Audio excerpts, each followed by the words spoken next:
नमस्ते दोस्तों, आज हम पढ़ने जा रहे हैं अपनी अगली कहानी अपना अपना भाग्य, जिसके लेखक हैं जैनेंद्र कुमार। यह कहानी वातायन कहानी संग्रह में प्रकाशित हुई थी, जिसमें कुल 13 कहानियाँ हैं। आइए शुरू करते हैं अपना अपना भाग्य। बहुत कुछ निरुद्देश्य घूम चुकने पर हम सड़क के किनारे के एक बेंच पर बैठ गए। नैनीताल की संध्या धीरे धीरे उतर रही थी। रुई के रेसे से भाप से बादल हमारे सिरों को छू छू कर बेरोक टोक घूम रहे थे।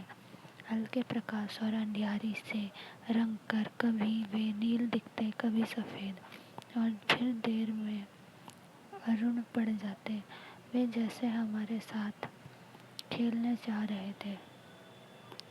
पीछे हमारे पोलो वाला मैदान फैला था। सामने अंग्रेजों का एक प्रेमोद्गृह था। यहाँ सुहावना रसीला बाजा बज रहा था और पार्श्व में था वही सुरम्य अनुपम नैनीताल। ताल में किश्तियाँ अपने सफ़ेद पाल उड़ाती हुई एक दो अंग्रेज यात्री को लेकर इधर से उधर और उधर से इधर खेल रही थी। कहीं कुछ अंग्रेज एक एक देवी सामने प्रतिस्थापित कर अपनी सुई सी शक्ल की टोंगियों को मानो शर्त बांधकर सरपट दौड़ा रहे थे। कहीं किनारे पर कुछ साहब अपनी बंसी डाले सौंदर्य एकाग्र कष्ट एकनिष्ठ मछली चिंतन कर रहे थे। पीछे पोलो लॉन में बच्चे किलकारियाँ मारते हुए हॉकी खेल रहे थे। शोर, मारपीट, गाली गलौज भी जैसे खेल का ही अंश था। इस तमाम खेल को उतने क्षणों का उद्देश्य बना वे बालक अपना सारा मन, सारी देह, समग्र बल और समूची विधा लगा कर मानो खत्म कर देना चाहते थे। उन्हें आगे की चिंता न थी, बीते का ख्याल न था। वे शुद्ध तत्काल के प्राणी थे। वे शब्द की संपूर्ण सच्चाई के साथ जीवित थे। सड़क पर से नर नारियों का विरल प्रवाह आ रहा था और जा रहा था। उसका न ओर था न छोर। यह प्रवाह कहाँ जा रहा था और कहाँ से आ रहा था, कौन बता सकता है। अब उम्र के सब तरह के लोग उसमें थे। मानो मनुष्यता के नमूनों का बाजार सजकर सामने से एक इटलाता निकला चला जा रहा हो। अधिकार गर्व में तने अंग्रेज उसमें थे और चितड़ों से सजे घोड़े की वाग थामे वे पहाड़ी उसमें थे, जिन्होंने अपनी प्रतिष्ठा और सम्मान को कुचलकर शून्य बना लिया है और जो बड़ी तत्परता से धूम हिलाना सीख गए हैं। भागते खेलते हंसते शरारत करते लाल लाल अंग्रेज बच्चे थे और पीली पीली आंखें फाड़े पिता की उंगली पकड़कर चलते हुए अपने हिंदुस्तानी नौनिहाल भी थे। अंग्रेज पिता थे जो अपने बच्चों के साथ भाग रहे थे, हंस रहे थे और खेल रहे थे। उधर भारतीय पितृदेव भी थे जो बुजुर्गों को अपने चारों तरफ लपेटे धन संपन्नता के लक्षणों का प्रदर्शन करते हुए चल रहे थे। अंग्रेज रमणियाँ थी जो धीरे धीरे नहीं चलती थी, तेज चलती थी। उन्हें न चलने में थकावट आती थी, न हंसने में मौत आती थी। कसरत के नाम पर घोड़े पर भी बैठ सकती थी और घोड़ों के साथ ही साथ जरा जी होते ही किसी हिंदुस्तानी पर कोड़े भी फटकार सकती थी। वे दो दो तीन तीन चार चार की टोलियों में निशंक निरापद इस प्रवाह में मानो अपने स्वास्थ्य को जानती हुई सड़क पर चली जा रही थी। उधर हमारी भारत की कुल लक्ष्मी सड़क के बिल्कुल किनारे दामन बिछाती और संभालती हुई साड़ी की कई तहों में सिमट कर लोक लाज, स्त्रीत्व और भारतीय गरिमा के आदर्श को अपने परिवेष्टनों में छिपा कर सामने सामने धरती में आँख गाड़े कदम बढ़ रहे थे। इसके साथ ही भारतीयता का एक और नमूना था। अपने कालेपन के कुरच कर बाहर देने की इच्छा करने वाला अंग्रेजी था। पुरुषोत्तम भी थे जो नेटिवों को देखकर मुंह फेर लेते थे और अंग्रेज को देखकर आंखें बिछा देते थे और तुम हिलाने लगते थे। वह ऐसे वो अकड़ कर चलते थे मानो भारत भूमि को इसी अकड़ के साथ कुचल कुचल कर चलने का उन्हें अधिकार मिला है। घंटे के घंटे सरक गए, अंधकार गाढ़ा हो गया, बादल सफ़ेद होकर जम गए, मनुष्यों का वह तांता एक एक क्षण क्षीण हो गया। अब इक्का दुक्का आदमी सड़क पर छतरी लगाकर निकल रहा था। हम वहीं के वहीं बैठे थे। सर्दी सी मालूम हुई, हमारे ओवरकोट भीग गए थे। पीछे फिरकर देखा, यह लाल बर्फ की चादर की तरह बिल्कुल स्तब्ध और सुन्न पड़ा था। सब सन्नाटा, तल्ली लाल की बिजली की रोशनियां दीप मलिका सी जगमगा रही थी। वह जगमगाहट 2 मील तक फैले हुए प्रकृति के जल दर्पण पर प्रतिबिंबित हो रही थी और दर्पण का कांपता हुआ, लहरें लेता हुआ वह जल प्रतिबिंबों को 100 गुना 1000 गुना करके उनके प्रकाश को मानो एकत्र और पूंजीबद्ध करके व्याप्त कर रहा था। पहाड़ों के सिर पर की रोशनाइयाँ तारों सी जान पड़ती थी। हमारे देखते देखते एक घने पर्दे ने आकर इन सबको ढक दिया। रोशनियाँ मानो मर गई, जगमगाहट लुप्त हो गई। वे काले काले भूत से पहाड़ भी इस सफ़ेद पर्दे के पीछे छिप गए।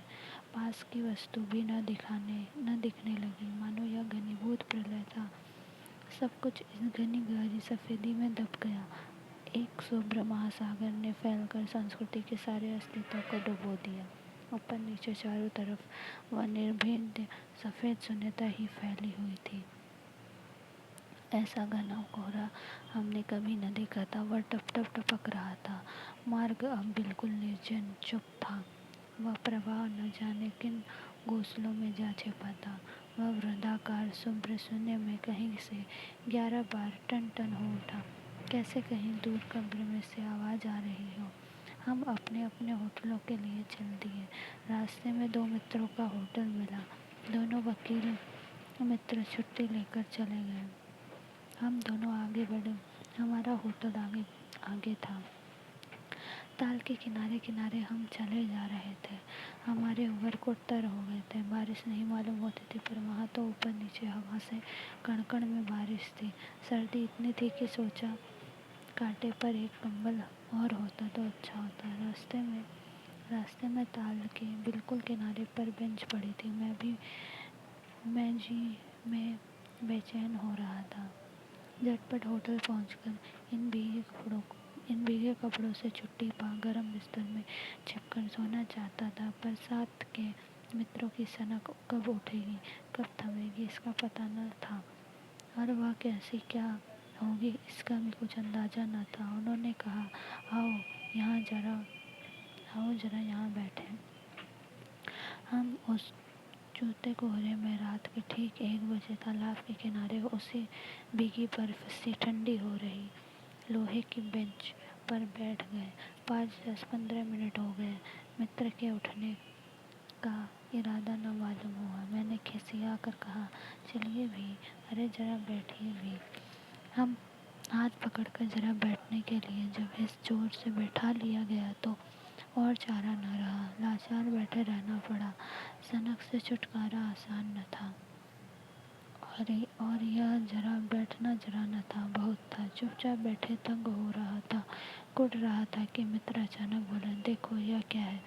मैंने देखा, कोहरे की सफ़ेद में कुछ ही हाथ दूर से एक काली सी मूर्त हमारी तरफ बड़ी आ रही थी। मैंने कहा, होगा कोई।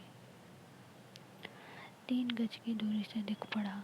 एक लड़का सिर के बड़े बड़े बालों को खुजलाता चला आ रहा है। नंगे पैर है, नंगा सिरा, एक मौली सी कमीज लटका है। पैर उसके न जाने कहाँ पड़ रहे हैं, और वह न जाने कहाँ जा रहा है, कहाँ जाना चाहता है। इसके कदमों में जैसे कोई न अगला है न पिछला है, न दायां है न बायां है। पास ही चुंगी की लालटेन के छोटे से प्रकाश युक्त में देखो, कोई 10 बरस का होगा। गोरे रंग का है, पर मैले से काला पड़ गया है। आंखें अच्छी बड़ी पर खुद रूखी हैं। माथा जैसे अभी से झुर्रियाँ खा गया है। वह हमें न देख पाया। वह जैसे कुछ भी नहीं देख रहा था, न नीचे न न नीचे की धरती, न ऊपर चारों तरफ फैला हुआ कोहरा, न सामने का तालाब और न बाकी दुनिया। वह बस अपने विकट वर्तमान को देख रहा था। मित्र ने आवाज दी, ए। उसने जैसे जागकर देखा और पास आ गया। तू कहाँ जा रहा है? उसने अपनी सूनी आंखें फाड़ दी। दुनिया सो गई, तू ही क्यों घूम रहा है? बालक मौन मुख फिर भी बोलता हुआ चेहरा लेकर खड़ा रहा। कहाँ सोएगा? यहीं कहीं। कल कहाँ सोया था? दुकान पर। आज वहाँ क्यों नहीं? नौकरी से हटा दिया। क्यों नौकरी नहीं? क्या नौकरी थी? सब काम, 1 रुपया और झूठा खाना। फिर नौकरी करेगा? हाँ। बाहर चलेगा? हाँ। आज क्या खाना खाया? कुछ नहीं। अब खाना मिलेगा? नहीं मिलेगा। यूं ही सो जाएगा? हाँ। कहाँ? यहीं कहीं, इन्हीं कपड़ों में। बालक फिर आंखों से बोलकर मुख खड़ा रहा। आंखें मानो बोलती थी, यह भी कैसा मूर्ख प्रश्न। माँ बाप हैं? कहाँ? 15 कोस दूर गाँव में। तू भाग आया? हाँ। क्यों? मेरे छोटे भाई बहन हैं, सो भाग आया। वहाँ काम नहीं, रोटी नहीं, बाप भूखा रहता था और मारता था, माँ भूखी रहती थी और रोती थी, सो भाग आया। एक साथी और था उसी गांव का, मुझसे बड़ा था। दोनों साथ यहाँ आए। वह अब नहीं है। कहाँ गया? मर गया। मर गया। मर गया। मर गया। हाँ, साहब ने मारा। मर गया। अच्छा, हमारे साथ चला? वह साथ चल दिया। लौटकर हम वकील दोस्तों के होटल में पहुँचे।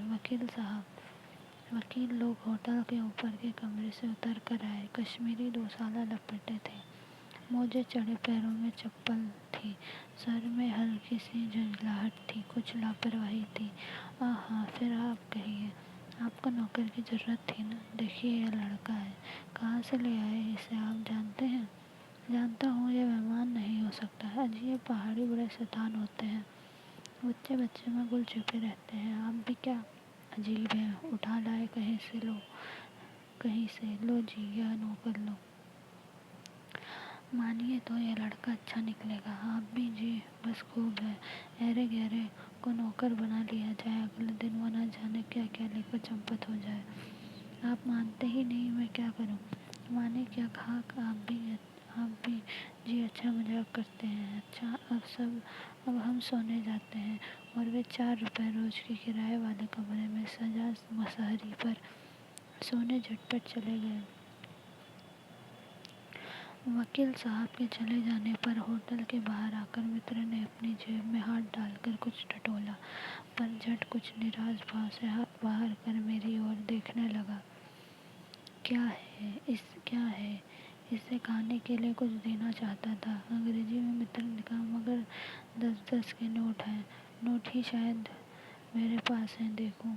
सचमुच मेरे पॉकेट में भी नोट ही थे। हम फिर अंग्रेजी में बोलने लगे। लड़के के दांत बीच बीच में कटकटा उठते थे। कड़का की सर्दी थी। मित्र ने पूछा, तब? मैंने कहा, 10 का नोट ही दे दो। शक बका कर मित्र मेरा मुंह देखने लगे। अरे यार, बजट बिगड़ जाएगा। हृदय में जितनी दया है, पास में उसमें पैसे तो नहीं है। तो जाने दो, यह दया ही इस जमाने में बहुत है। मैंने कहा। मित्र चुप रहे, जैसे कुछ सोचते रहे। फिर लड़के मुझसे बोले, अब आज तो कुछ नहीं हो सकता, कल मिलना। वह होटल दीपक जानता है, वहीं कल 10 बजे मिलना। हाँ, कुछ काम देंगे हुजूर? हाँ, ढूंढ दूंगा। तो आओ, तो जाऊँ? हाँ। ठंडी सांस खींचकर मित्र ने कहा, कहाँ सोएगा? यहीं कहीं बेंच पर पड़े पेड़ के नीचे किसी दुकान की भट्टी में। बालक फिर उसी प्रेत गति से एक और बढ़ा और कोहरे में मिल गया।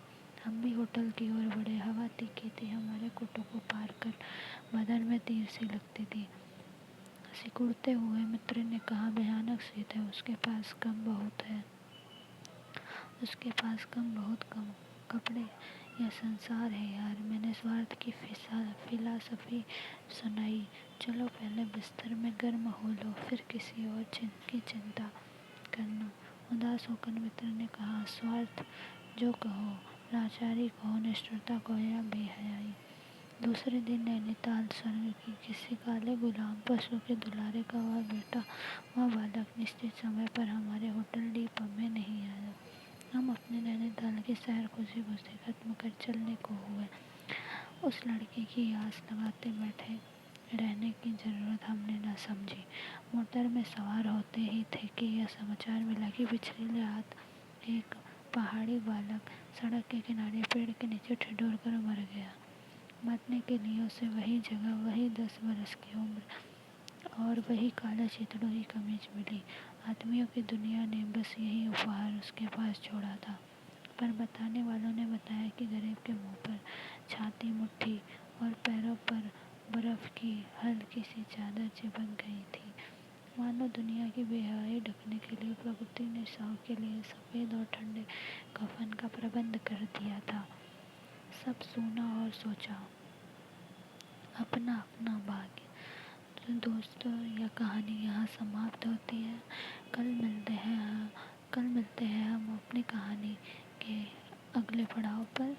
धीरे धीरे करके हम दिसंबर के नेट जेआरएफ एग्ज़ाम से पहले सारे उपन्यास, सारे कहानी, सारे नाटक और सारे निबंध को पूरा पढ़ लेंगे। तब तक के लिए धन्यवाद।